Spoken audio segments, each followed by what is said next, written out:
अस्सलामुअलैकुम हज़रात। आज हम बनु कुरैज़ा के बारे में जो सवालात हैं उनका जवाब देखने की कोशिश करेंगे। बनु कुरैज़ा के बारे में ये कहा जाता है कि आप सल्लल्लाहु अलैहि वसल्लम के ज़माने में बनु कुरैज़ा नाम के एक यहूदी कबीले के ऊपर आप सल्लल्लाहु अलैहि वसल्लम ने सहाबा के साथ मिलकर हमला किया और बाकी उन लोगों को कैद करके यहूदियों को उन पर जुल्म किया। आइए देखते हैं इसका मामला क्या था। देखिए जी, सबसे पहले जो बात बतानी ज़रूरी है वो ये कि ये तमाम बातें जो ज़्यादा जुल्म की बातें और बहुत सारे यहूदियों को कत्ल करने की बातें, ये जो चीज़ें लिखी हुई हैं ये अहादीस में नहीं लिखी हैं। ये बातें दरअसल इब्न इसहाक़, तबरी और हिशाम ने, जो इतिहासकार हैं लेकिन ऐसे इतिहासकार हैं कि इन्होंने ज़्यादा तथ्यों की जांच पड़ताल नहीं करी, आप सल्लल्लाहु अलैहि वसल्लम के 200-250 साल बाद जो कहानियाँ कही सुनी जा रही थीं, उन्होंने उन कहानियों को लिख लिया इस्लाम के फेवर में जानकर या इस्लाम के ख़िलाफ़ जानकर, अल्लाह जाने। बहरहाल क्योंकि ये बहुत टाइम के बाद ये सारी बातें लिखी गई हैं तो ये हदीस की तरह प्रमाणिक तो नहीं हो सकती, सदियों बाद लिखी गई हैं, क्योंकि ये लोग उसी ज़माने में हुए हैं आप सल्लल्लाहु अलैहि वसल्लम से 100, 250, 200 साल के बाद। तो जो है इनके वर्णन इतने प्रमाणिक नहीं होंगे। बहरहाल देखते हैं मामला क्या था ये। तो हदीसों से इस मामले में ये पता चलता है कि बनु कुरैज़ा एक यहूदी कबीला था जिसने मुसलमानों के साथ ये संधि की थी कि वो मुसलमानों के ख़िलाफ़ युद्ध में काफिरों की सहायता नहीं करेंगे बल्कि मदीना की हिफाजत में मुसलमानों का साथ देंगे। लेकिन असल में उन यहूदियों के दिलों में मुसलमानों से नफ़रत और दुश्मनी भरी हुई थी और संधि उन्होंने केवल दिखावे के लिए की थी ताकि ये यहूदी ख़ुद तो अंदर ही अंदर मुसलमानों की जड़ें काटते रहें, लेकिन मुसलमान इन साजिशों से अनजान रहें और इन यहूदियों के ख़िलाफ़ कोई कदम ना उठा पाएँ। अपनी इसी छिपी रणनीति के तहत ये बनु कुरैज़ा के यहूदी मुसलमानों के दुश्मनों की मुसलमानों के ख़िलाफ़ युद्ध में चुपके चुपके मदद किया करते थे। पहले बद्र की लड़ाई में मुस्लिमों पर हमला करने वाले कुरैश की मदद बनु कुरैज़ा वालों ने की, जिसका पता भी प्यारे नबी सल्लल्लाहु अलैहि वसल्लम को लगा, मगर उस वक्त रहमतुल्लिल आलमीन नबी सल्लल्लाहु अलैहि वसल्लम ने बनु कुरैज़ा का ये कसूर माफ़ कर दिया था। ये बातें आप अबू दाऊद की हदीस नंबर 3004 और हदीस नंबर 3005 में पढ़ सकते हैं। फिर अहज़ाब की लड़ाई के वक्त ये यहूदी खुलकर सामने आ गए और इन यहूदियों ने खुद जाकर मुसलमानों के दुश्मनों को लड़ाई के लिए उकसाया और उनको मुसलमानों के ख़िलाफ़ पूरी मदद देने के वायदे किए ताकि तमाम मुसलमानों का इसी लड़ाई में ख़ात्मा हो जाए। अहज़ाब की लड़ाई में बनु कुरैज़ा की इस गद्दारी की वजह से बहुत सारी मुसीबतों का सामना मुसलमानों को करना पड़ा। इसलिए अहज़ाब की लड़ाई ख़त्म हो जाने के बाद मुसलमानों ने बनु कुरैज़ा का घेराव किया। इन यहूदियों को सज़ा देना ज़रूरी था, वरना अगर मुसलमान इन यहूदियों को सबक न सिखाते तो ये यहूदी हमेशा काफिरों को उकसाकर मुसलमानों पर हमले करवाते रहते और मुसलमानों को ख़त्म करवाते रहते। आखिरकार एक झड़प के बाद यहूदी पकड़े गए और जब इन्हें सज़ा देने का वक्त आया तो बुखारी और मुस्लिम में दर्ज अहादीस के मुताबिक इन यहूदियों ने साद बिन मुआज़ रज़ी अल्लाहु अन्हु से अपना फ़ैसला करवाना चाहा। साद बिन मुआज़ पहले यहूदी ही थे और कुछ समय पहले मुसलमान हुए थे। बनु कुरैज़ा वालों ने शायद ये सोचा होगा कि पहले यहूदी रहने के नाते साद गलत तरीके से बनु कुरैज़ा वालों को फ़ायदा पहुँचाएँगे, मगर जब फ़ैसले का दारोमदार हज़रत साद पर आ गया और उसमें नबी सल्लल्लाहु अलैहि वसल्लम का इंटरफेरेंस नहीं रहा उस फ़ैसले में, तो साद बिन मुआज़ रज़ी अल्लाहु अन्हु ने ये फ़ैसला दिया कि मुसलमानों से जंग लड़ने वाले और मुसलमानों का नरसंहार करने की साजिश करने वाले बनु कुरैज़ा के मर्दों को सज़ाए मौत दी जाएगी, जबकि उनके साथ युद्ध लड़ने आई औरतों और लड़कों को ग़ुलाम बनाया जाए। लगे हाथ बता देना चाहूँगा कि इस्लाम में युद्धबंदी को टेम्परेरी ही ग़ुलाम बनाया जा सकता था, कुछ दिनों बाद उन्हें आज़ाद करना ज़रूरी होता था। हमें ये बात ध्यान में रखनी चाहिए कि ख़ुद उन यहूदियों के चुने हुए न्यायाधीश ने उन यहूदियों के ही कानून के मुताबिक उन्हें सज़ा दी थी, जिस तरह वो यहूदी अपने दुश्मनों को सज़ा देते थे। इस तरह की सज़ा यहूदी और ईसाइयों द्वारा अपने शत्रुओं और षड्यंत्र करने वालों को देने का हुक्म आज भी बाइबल के लेविटिकस में आप देख सकते हैं। क्योंकि साद पहले से ही इस कानून के करीब रहे थे, सो उन्होंने ये सज़ा बनु कुरैज़ा के दोषियों को दी।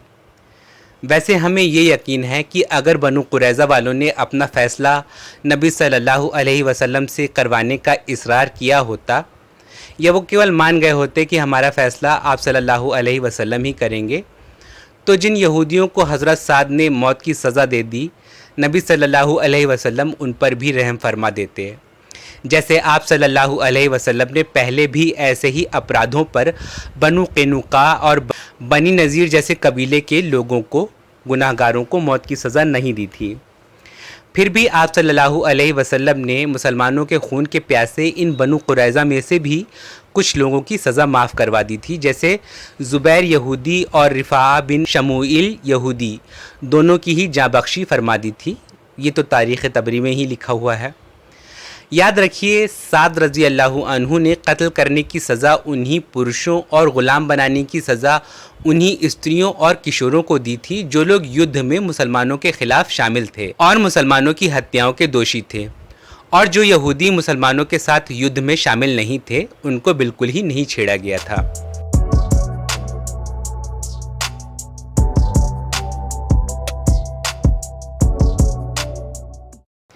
इब्ने इसहाक और इसके बाद के इतिहासकारों ने बिना किसी आधार के बड़ी तादाद में बनु कुरैज़ा के पुरुषों की हत्या की बात लिखी है, जो कि पूरी तरह गलत है।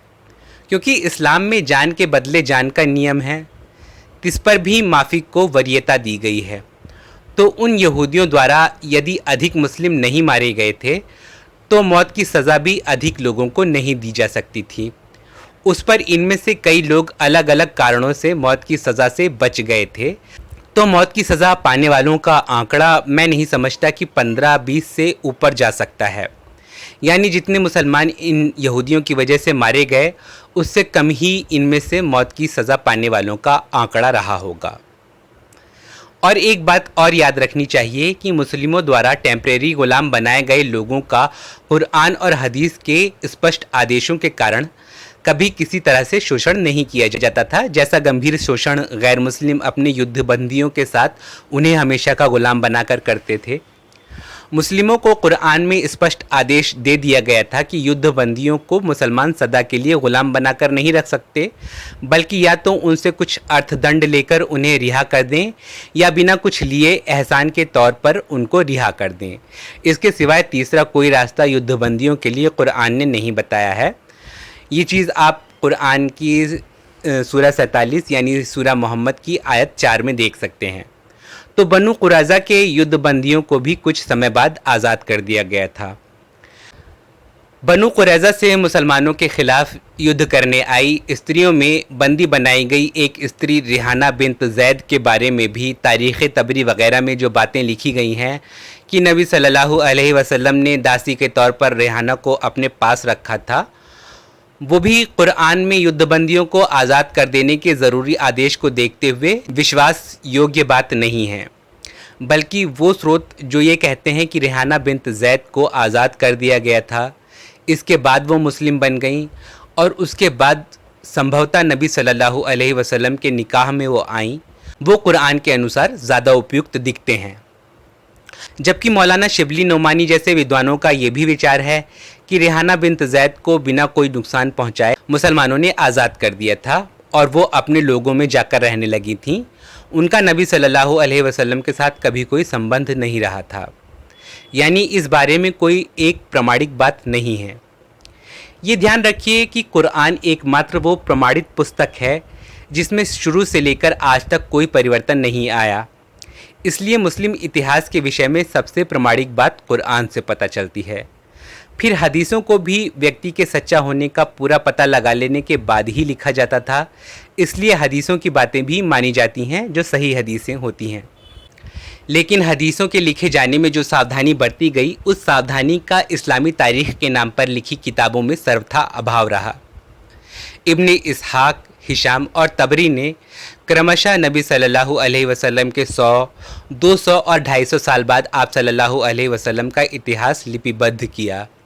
इन्होंने समाज में कहे सुने जा रहे किस्सों को कहने वाले इंसान की नबी सल्लल्लाहु अलैहि वसल्लम से कोई संबद्धता है या नहीं, उसने जिन स्रोतों से ये बातें सुनी वो कितने सच्चे थे, इन बातों पर ध्यान देने की बजाय सिर्फ अपने विवेक के आधार पर उन किस्सों को लिख लिया।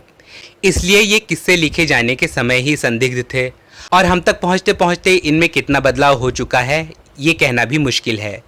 इसलिए तारीख़ की ये किताबें अधिक विश्वास योग्य भी नहीं ठहरती हैं। ये बातें हमेशा ध्यान में रखनी चाहिए। शुक्रिया।